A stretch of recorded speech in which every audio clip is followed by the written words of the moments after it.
반갑습니다. 코로나 상황이 이제 조금 호전되어서 위드 코로나 시대로 이렇게 적용이 되어서 이번 주부터 사실 이제 대면 수업을 가능하게 됐는데, 또 우리 학우들 가운데 아직 준비가 안 되신 분들 병행해서 이렇게 하도록 그렇게 학교에서 조치를 내렸는데, 이번 주까지는 저도 이렇게 온라인으로 하는 것이 조금 그 일정상 맞을 것 같아서 오늘까지 이렇게 온라인으로 하고, 다음 주부터는 대면 수업을 하겠습니다. 그래서 의외로 영상으로 이렇게 교육을 하다 보니까 진도가 착실하게 잘 나가서 다음 주 여러분들 이제 얼굴도 뵈니까 좋고, 지금까지 공부했던 내용들을 중심으로 해서 전체적으로 한번 복습하고 또 내용 점검한 다음에 이렇게 진행을 하면 충분히 이번 학기 또 이 교과서를 가지고 설교학 이론을 좀 정리하는데 도움이 되리라 그렇게 생각합니다. 아무튼 다음 주에 이렇게 얼굴 뵙는다 생각하니까 저도 기쁘고, 또 대면 수업을 통해서 더 진지하게, 또 이제 몇 시간 그렇게 많이 남지는 않았습니다만은 설교학 개론 공부가 좀 유익하게 이렇게 진행됐으면 좋겠습니다. 지난 시간에 예화 조금 얘기하다가 말았습니다만은, 또 예화라는 챕터 한 챕터도 중요하기 때문에 다시 처음부터 좀 시작해 보겠다고 한다면, 여러분들에게도 과제를 내드렸습니다마는 그 예화를 발굴한다고 하는 것, 여기는 굉장히 중요한 일입니다. 이건 뭐 하루 이틀 하는 일도 아니고, 또 여러분들이 예를 들어서 목회자라고 생각했었을 때 1년이면 52주고 주일 설교 두 편만 이 한 주마다 그 적절한 예화를 쓴다고 해도 52주에다가 둘을 곱으면은 벌써 100개가 넘고, 또 3개를 쓴다고 한다면 주일 예배 한 번만 이렇게 쓴다고 해도 150개라고 하는 그런 그 예화가 필요하게 되는데, 얼마나 이것들을 이제 그 적절하게 또 설교를 살릴 수 있는 그런 예화를 우리가 발굴해 나가는가 하는 것들은 굉장히 중요하고, 그래서 오랜 시간 동안 이건 습관적으로 책을 읽고 또 여러 가지 신문이라든지 잡지를 통해서 읽으면서 자료들을 수집하는 것, 이것이 이제 하루아침에 이루어지는 것이 아니기 때문에 이 예화를 모으는 일에 여러분들이 이 목회자의 어떤 생명을 걸고 사활을 걸고서 열심히 해야 될 그런 것이 아닌가 생각합니다. 이야기라고 하는 것은 여러 장점이 있어요. 어느 나라든지 간에 사람들이 이야기를 하게 될 때 그 이야기에 흥미를 가지게 되고, 또 이야기 속에 이제 깊이 빠지게 되는 것을 보게 되고, 특별히 이제 포스트 모더니즘 시대에 와서는 이야기 형태가 굉장히 더 주류를 이루는 것들을 보게 되는데, 물론 우리가 이야기에 너무 몰입되어서 성경의 메시지, 또 본래 그 성경 본문이 가지고 있는 그 중심적인 내용들을 우리가 좀 퇴색시켜서는 안 되겠지만은, 그것들을 좀 잘 보충하는 그런 면에서 이 예화는 잘 활용하기만 하면 또 좋은 설교의 무기가 될 수 있다 하는 것입니다. 지난 시간에도 잠깐 얘기를 드렸습니다만은, 설교에 있어서 예화 이 위치가 어떤가? 예화는 주연은 아니라는 거예요. 조연이라는 거예요. 조연은 주연이 이렇게 부각될 수 있도록 띄워주는 역할을 하는 것이 조연 아닙니까? 근데 조연이 설치게 되고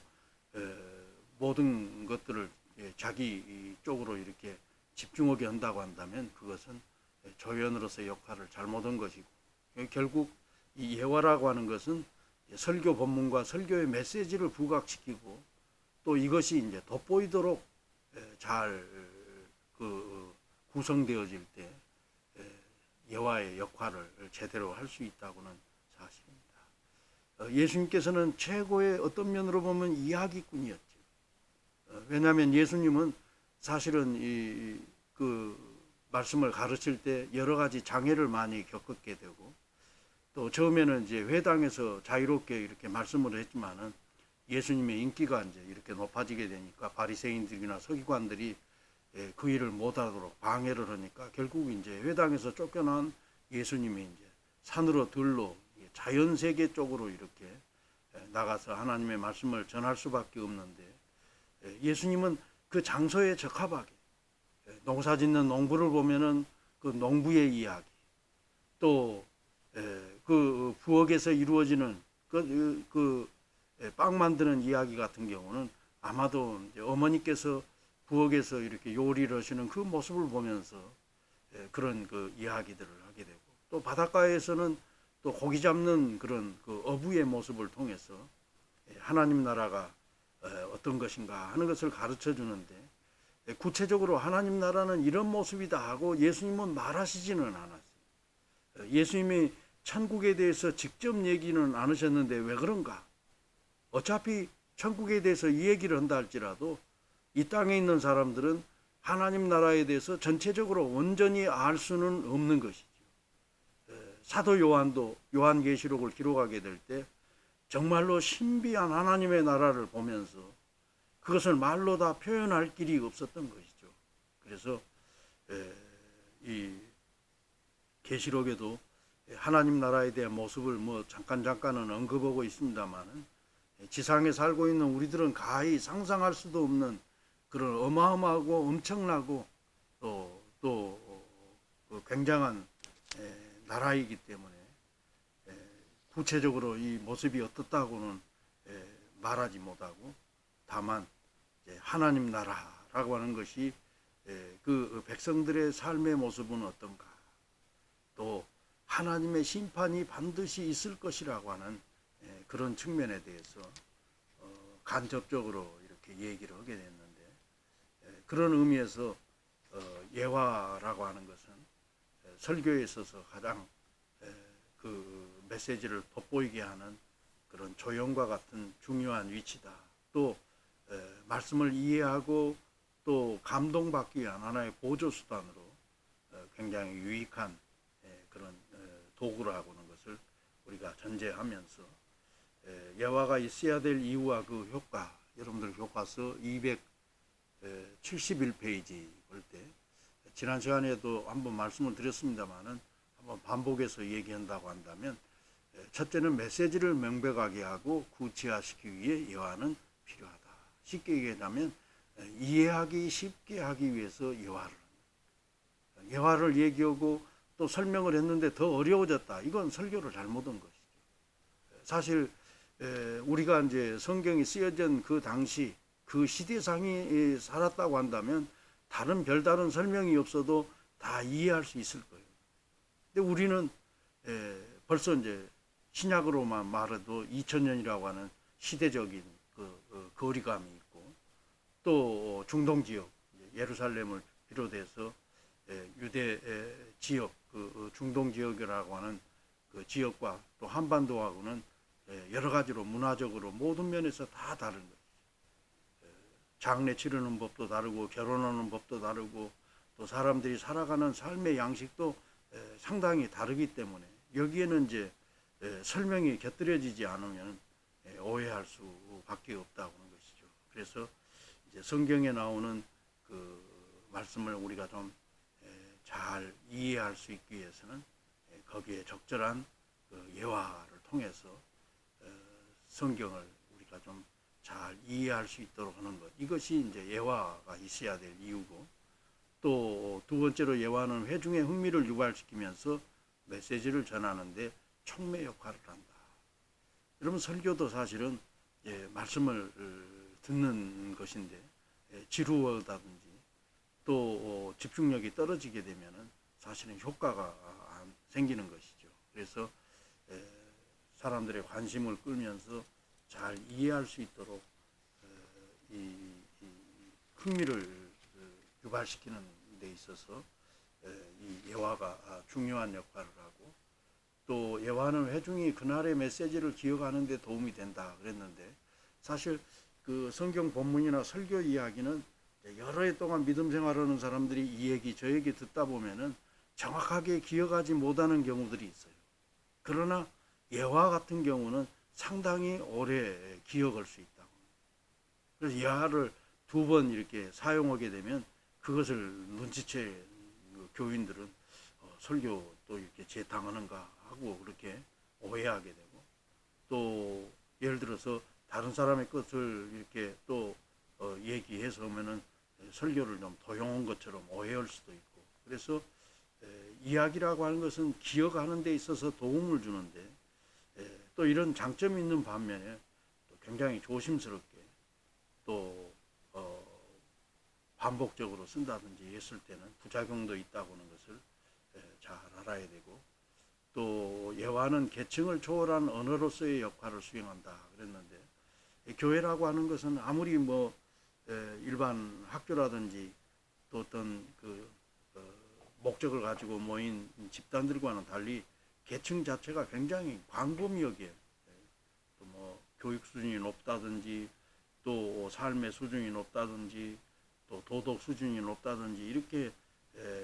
그 여러 면들로 고려해 보면은 다양한 계층이 모여 있기 때문에 사실은 그 어디에다가 중심을 두고 말씀을 전해야 하는가 하는 거에 대해서 굉장히 좀 어려운 면이 없잖아 있게 되는데, 옛날 어르신들 그 설교하게 될 때 대충 한 중학교 3학년 정도 지식 수준이면 알아들을 수 있는 정도로 이렇게 말하라 하는 것이 있는데, 아무튼 그 예화라고 하는 것은, 이 이야기라고 하는 것은 여러 부류 사람들을 다 포괄해서 흥미를 끌 수 있다고 하는 그런 측면에서 굉장히 뭐랄까 계층을 초월하는 그 이해도를 높이는데 도움이 되는 도구라고 볼 수 있고, 또 회중에게 여유를 공급하는 몫을 담당한다 그랬는데, 아무래도 이제 어떤 이론적인 얘기를 길게 하다 보면은 사람들이 굉장히 내도 어려운 문제를 계속해서 듣고 있다 보면은 힘들게 되거든요. 그래서 조금 편안한 소재 이야기들을 하게 될 때 그 좀 여유를 갖게 되고, 또 말씀을 이해하는 데 있어서 조금 그 편안한 상태에 변화를 주기 때문에 그 또 다시 이렇게 말씀을 집중하는 일에도 도움이 될 수 있다 하는 것을 생각하면서, 사람들도 이제 뭐 좀 생활하다가 좀 답답한 느낌이 들 때 청량음료 한 잔 들이키면은 시원해지는 것과 마찬가지로 예화도 말씀을 진지하게 듣는 회중들에게 시원한 분위기를 자아내는 그런 그 좋은 역할을 한다. 또 하나 이제 머리로 이해하는 진리를 실천으로 옮기는 다리의 역할을 한다 그랬는데, 설교는 사실은 뭐 듣는 것이 목적이 아니죠. 설교는 잘 듣고 그 말씀대로 이제 살아가도록 어떤 면으로 보면 삶을 변화에 대해서 설득하는 것이고, 또 권면하는 그런 측면에서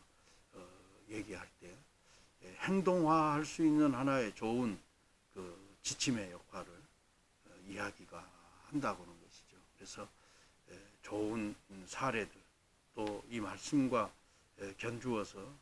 참 멋지게 잘 살았던 믿음의 사람들의 이야기를 들려주게 될 때 감동을 받게 되면, 아, 나도 저렇게 살아야 되겠구나 하는 그런 그 결단을 하게 될 때 이것이 굉장히 중요한 역할을 한다. 그래서 말씀을 적용하는 데 있어서 적절한 예화는 어떤 면으로 보면 막 웅변으로 열변을 토하는 것보다 더 큰 효과가 있다는 것을 좀 염두에 두면 좋을 것 같습니다. 이 유용하고 효과적인 예화, 어떤 면으로 보면 이제 예화를 사용하는 데 있어서 좀 우리가 좀 유념해야 될 또 중요한 지침 몇 가지를 좀 얘기한다면, 여러분들 교과서 273페이지 중간쯤 아래 보면, 첫째, 한국에서는 한국인을 위한 한국인의 예화를 활용한다. 사실 우리나라 뭐 기독교 역사가 굉장히 그 짧지 쉽지 않아요. 그 유럽 같으면 벌써 한 2000년 이렇게 복음의 역사가 된 나라에 비한다면은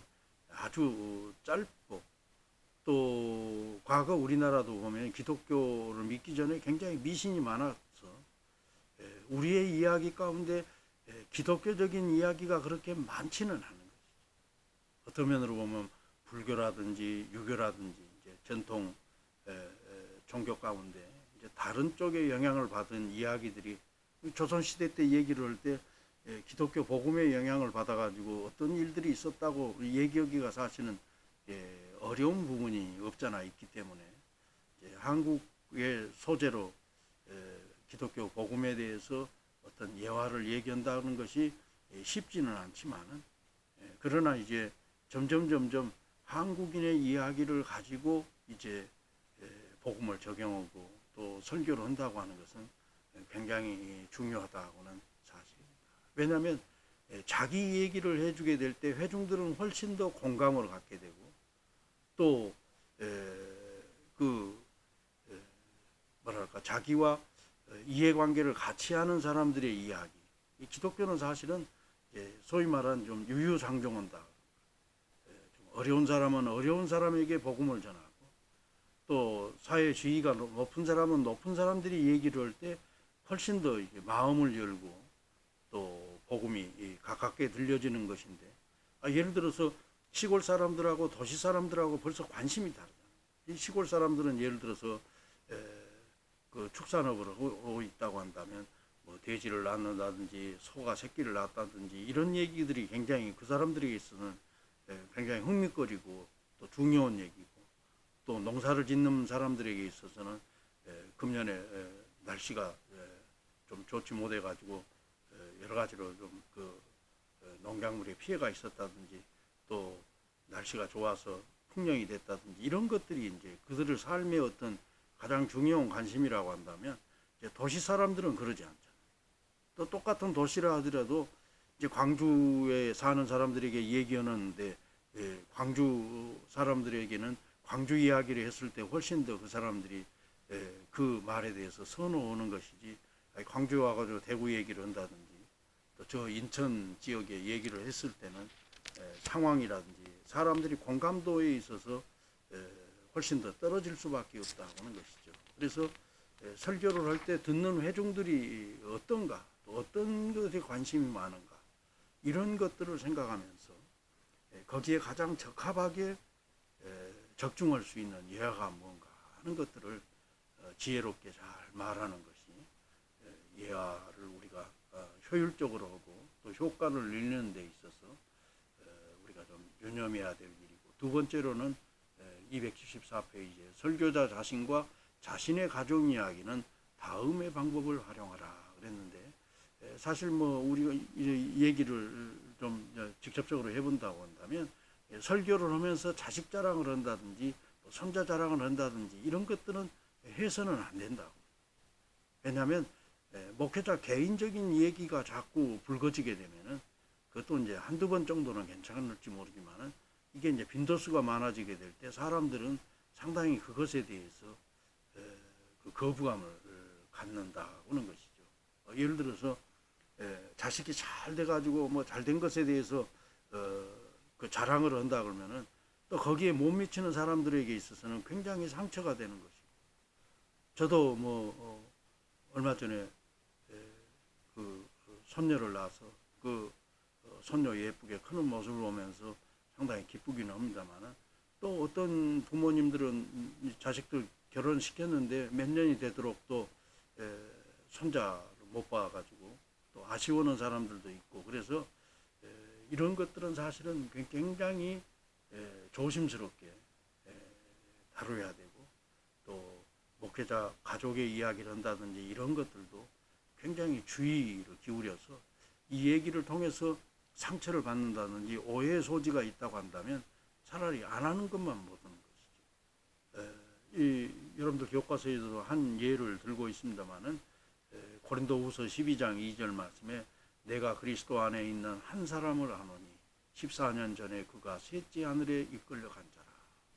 사실 이제 바울이 자기에 대해서 간증을 하게 되고 또 이런 간증을 할 수밖에 없는 그런 이제 상황에 처하게 되니까 얘기를 하는데 자기라고 딱 지목하지 않고 그리스도 안에 있는 한 사람을 안다. 남의 얘기를 하는 것처럼 굉장히 자기 얘기를 이제 객관적으로 이렇게 좀 3인칭으로 놓고 얘기를 하고 있고 또 이게 14년 전에 있었던 얘기죠. 금방 있었던 것도 아니고 어젯밤 뭐 꿈을 꿨다는 얘기도 아니고 14년 전에 있었던 것이고 더더군다나 여기 셋째 하늘이라고 하는 것은 일반 자연계를 떠나서 하나님이 계시는 그 하늘나라를 가리킬 때 유대인들은 이제 셋째 하늘이라는 표현을 쓰는데 하나님 나라에 갔다 왔다는 것은 얼마나 대단해요. 우리 같았으면 만일 그런 그 경험이 있었을 때 14년 동안 입을 다물고 있을 수 있겠어요. 근데 바울은 사실은 이 엄청난 경험을 했었어도 이게 자칫 잘못하면은 신앙에 문제가 될 수 있다 생각해서 14년 동안이나 가슴에 묻어두고 또 이렇게 표현을 안 하고 지내다가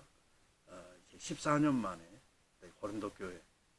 특정한 상황 속에서 얘기를 할 때 또 자기 얘기가 아닌 남의 얘기를 하는 것처럼 이런 형식을 빌렸는데 혹 이제 개인의 어떤 그 신앙적 경험이라든지 이런 것들을 얘기할 때 바울이 간증했던 것과 같은 이런 그 모습으로 이렇게 이야기한다고 한다면 큰 오해의 소지가 없고 그러나 할 수만 있으면 가급적 설교자 개개인의 모습은 설교할 때 감추고 오히려 하나님의 말씀에 집중할 수 있도록 설교를 하는 것이 중요하다 하는 것입니다. 또 이 세 번째로 신선한 예화만이 효력을 발휘하여 설교를 살린다 그랬는데 신선하다고 하는 것은 꼭 뭐 어떤 이제 막 이렇게 수집은 어떤 그 의미로 얘기한다기보다는 자기가 친히 수고를 통해서 이제 그 발굴한 예화가 훨씬 더 생명력이 있다고 하는 것입니다. 그래서 목회자들은 사실은 전반적으로 좀 다방면에 걸쳐서 좀 독서를 해야 되고 또 인문학 강의를 비롯해서 또 여러 가지 많은 것들을 좀 배우는 자세로 이렇게 자료를 수집해 가지고 예화의 소재가 이제 풍성하게 될 때, 그래서 요리사들도 그러잖아요. 유명한 요리사들 물론 어떤 재료를 갖고도 그분들은 그 맛있는 요리를 만들어내는 그런 그 솜씨가 있습니다만은 그러나 재료가 풍부하게 되면은 거기에서 더 그 맛깔나는 그 음식을 만들지 않습니까? 그래서 이 평상시에 좀 다양하게 그 설교에 적합한 그런 여러 예화들을 잘 수집하고 정리하고 분류해서 적절할 때 잘 쓸 수 있도록 활용도를 높인다고 하는 것은 굉장히 중요하다 하는 것입니다. 그러나 좀 전에 얘기한 것처럼 예화라고 하는 것은 사람들이 쉬 잊어버리지 않고 기억하는 것이기 때문에 이걸 너무 남바른다든지 그렇게 해서는 안 되고 적절하게 잘 활용해서 써야만 이 예화가 효과가 있다고 하는 것을 생각하면서 가급적이면은 다른 사람이 쓰지 않는 자기만의 독특한 자료들을 그래서 방송국에서도 요즘에 보면 자기들이 이제 독자적으로 뭐 무슨 방송 이것은 뭐 단독 보도입니다 뭐 그런 얘기들을 많이 하는데 자기만의 어떤 그 독특한 똑같은 내용이라 할지라도 회중들이 신선하게 느낄 수 있도록 그런 것들을 좀 지혜롭게 잘 구성하게 될 때 예화라고 하는 것은 굉장히 도움도 되고 우리 목사님은 참 여러 각도에서 우리에게 설교하기 위해서 저렇게 심혈을 기울인다고 하는 그런 그 말을 듣게 되면 그것도 참 귀한 일이다 하는 것입니다. 또 여기 그 드와이트 무디라고 하는 사람 아마 뭐 전도에 대해서는 뭐 타의 추종을 부를 만큼 그렇게 열심히 전도했던 그 무디. 사실은 뭐 이분이 뭐 학력 수준이 높은 것도 아니고 지적 수준이 높은 것도 아닌데 무디의 그 좋은 습관 가운데 하나는 뭔가 이 메모하는 습관, 기록한다고 하는 거. 목회자는 사실은 늘상 기록하는 것이 필요하지. 왜냐하면 사람의 기억은 한계가 있고 또 어떤 얘기를 들었다 할지라도 하루 이틀 이제 시간이 지나면 다 잊어버리게 되는 것이죠. 그래서 가급적이면은 이런 그 좋은 자료를 사장하지 않고 잃어버리지 않기 위해서는 이 메모를 해서 그것을 자기 것으로 이렇게 만든다고 하는 것은 굉장히 중요합니다. 지난번에 말씀드린 것처럼 조나단 에드워드도 10대 때부터 책을 읽게 되면 그 책을 이렇게 요약해 가지고 그 중심 내용들을 이렇게 기록하면서 자료를 활용해서 그런 것들을 가지고 자꾸 글도 쓰고 또 논문도 쓰는 그런 그 활용을 했었는데 어떤 그 재미있고 또 좋은 유익한 그런 이야기들을 들을 때 단편적인 것이라 할지라도 그것들을 잘 이렇게 메모하는 것. 그래서 그런 자료들을 좀 다양하게 그 수집해 놓으면은